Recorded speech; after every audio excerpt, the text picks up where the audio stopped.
आज class 10th में जो आपका तीसरा चैप्टर है जल संसाधन वाटर रिसोर्सेस, इसके मैप के बारे में पढ़ने वाले हैं। क्योंकि आपको पता होना चाहिए कि जो आपका नया सिलेबस है वो तीसरे लेसन में केवल और केवल तीसरे लेसन का केवल मैप पूछा जाएगा।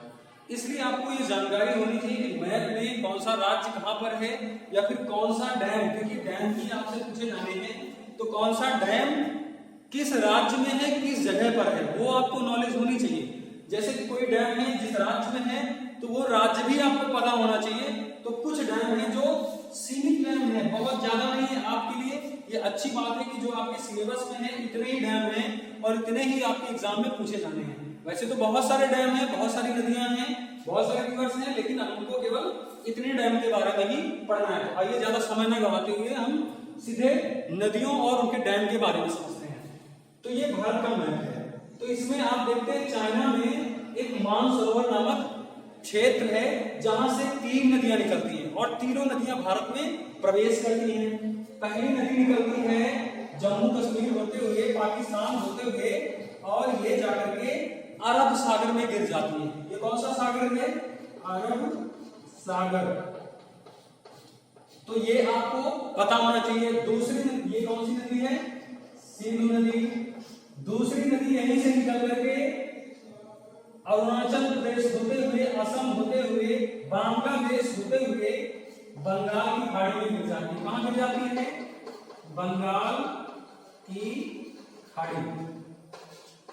अब बंगाल की खाड़ी, और इसमें आप लोगों को कंफ्यूजन होती है, तो वो कंफ्यूजन दूर करने के लिए आप लोग समझ लीजिए कि बंगाल, बांग्लादेश, उधर ही बंगाल की खाड़ी, यानी जहां बंगाल होगा, जहां बांग्लादेश होगा, उधर की क्या होगी? बंगाल की खाड़ी होगी। तो ये कंफ्यूजन आपका दूर हो जाएगा। ये कौन सी नदी है? सांगपो। चाइना में तो इसको सांगपो बोलते हैं, लेकिन इसको भारत में क्या बोलते हैं? ब्रह्मपुत्र नदी। क्या बोलते हैं? ब्रह्मपुत्र नदी। 2 नदियां आपने पढ़ी। एक नदी और निकलती है, ये हिमाचल प्रदेश होते हुए, पंजाब होते हुए, और इसी नदी में आकर के मिल जाती है। कौन सी नदी में? सिंधु नदी में। इस नदी का नाम क्या है?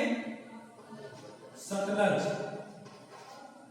ये इंपॉर्टेंट है क्योंकि 3 नदियां एक ही क्षेत्र से निकलती हैं, एक ही आसपास के क्षेत्रफल से निकलती हैं। तो ये तीनों नदियां आपको याद होनी चाहिए। और क्योंकि हम बहुत सारी नदियों के बारे में नहीं पढ़ाने वाले हैं, क्योंकि ज्यादा नदियों के बारे में हम आपको बताएंगे तो वीडियो भी लंबा हो जाएगा और वो आपके सिलेबस में है भी नहीं। तो एक नदी और यहीं पर है, चिनाब नदी। कौन सी नदी है? चिनाब।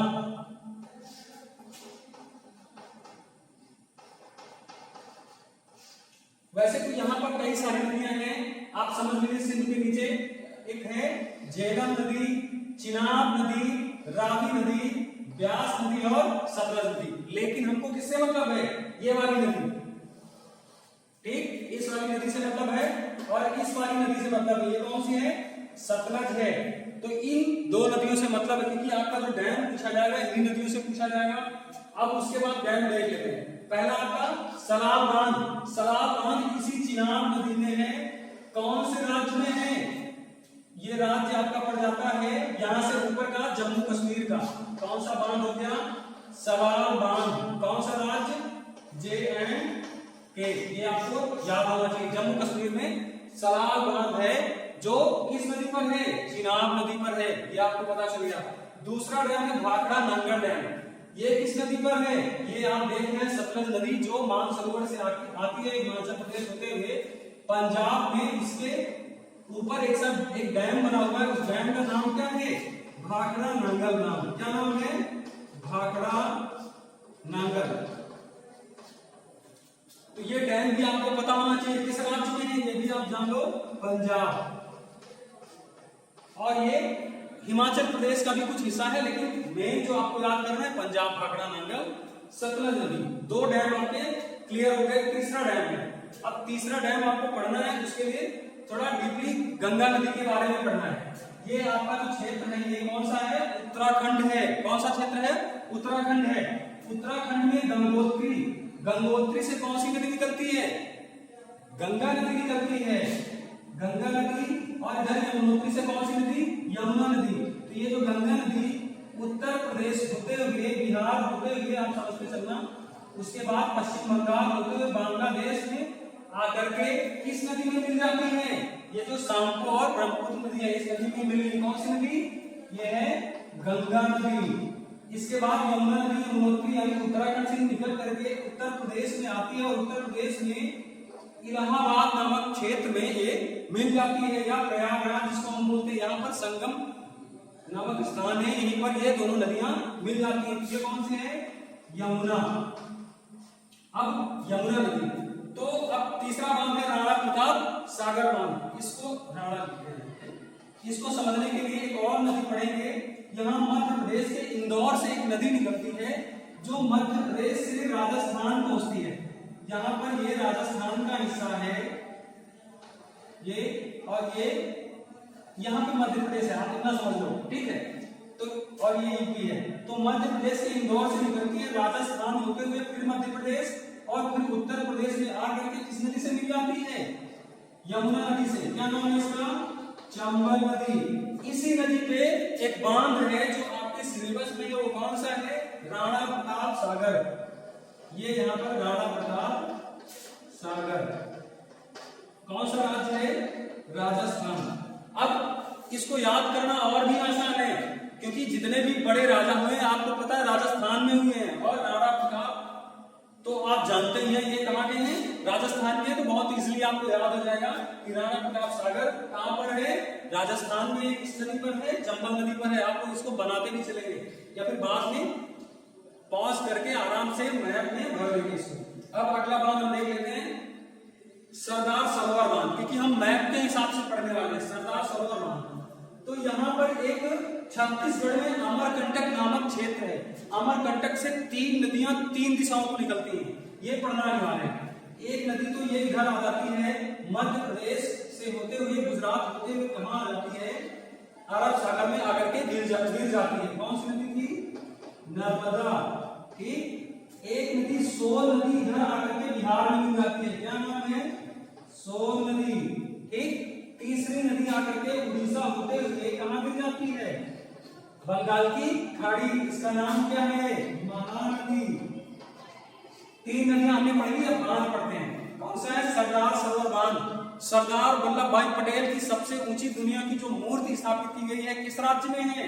गुजरात में है। किस नदी के किनारे है? नर्मदा नदी के किनारे है। तो बहुत इजीली ये याद हो जाएगा कि गुजरात में ये डैम भी बना हुआ है। कौन सा डैम? सरदार सरोवर बांध। इसको हम इंडिकेट यहीं से कर देते हैं, सरदार सरोवर बांध यही बना हुआ है।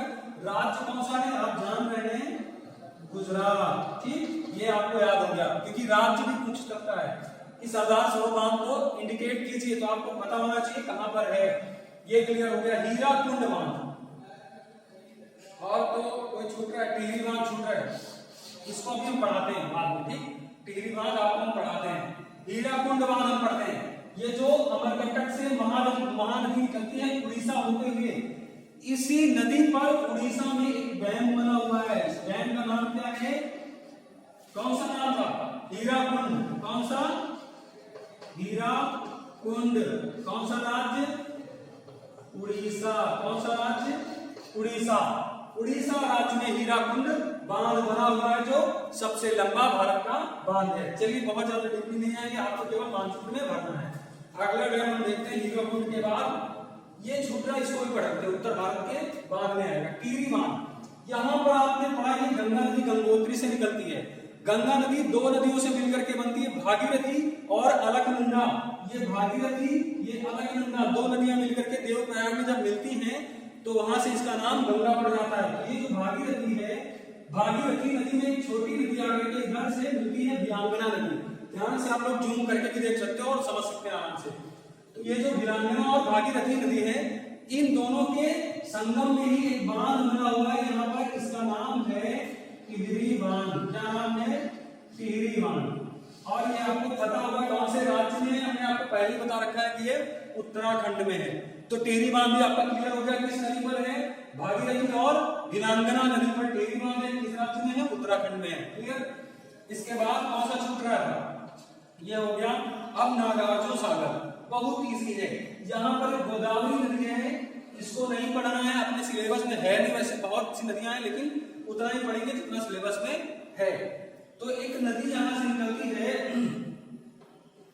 कृष्णा नदी। कौन सी नदी? कृष्णा नदी। और ये भी आकर के कहां गिर जाती है? बंगाल की खाड़ी में। तो कृष्णा नदी से हमको ये पढ़ना है कि नागार्जुन सागर, यहीं पर आंध्र प्रदेश होते हुए तेलंगाना होते हुए जब ये निकलती है तो इसी आंध्र प्रदेश में एक बांध बना हुआ है जिसका नाम है नागार्जुन।